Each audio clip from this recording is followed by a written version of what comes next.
Hello, Omar from Cortem here. In this video I'm going to talk about the sensitivity analysis tool in Cortem. Sensitivity analysis determines the relationship between the design variables or inputs and the objectives or outputs. Using it, you can reduce the complexity of your optimization by only focusing on the most important parameters. As an example, I have run a sensitivity analysis on this heatsink. These 5 variables represent the fin fillet, the fin thickness, the fin depth, the fin height, and the number of fins, all related to the part. While the 2 colors represent the 2 objectives. The blue is the mass and the green is the temperature. In our case, we wanted to reduce the mass without raising the temperature over a certain threshold. We can see that the first variable almost doesn't affect the results at all, while it does affect a bit more the mass than the temperature. A similar case happens with the second variable. It affects much more the mass than the temperature.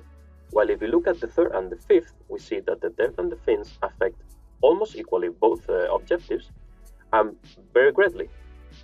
So, if we wanted to simplify our optimization, what we could do is to delete the first variable, the fin fillet, because we can see that it doesn't affect so much the ending result, and by reducing just one variable, we will make our optimization simpler and much faster to run. This has been everything for this video. I hope you enjoyed. Thank you very much.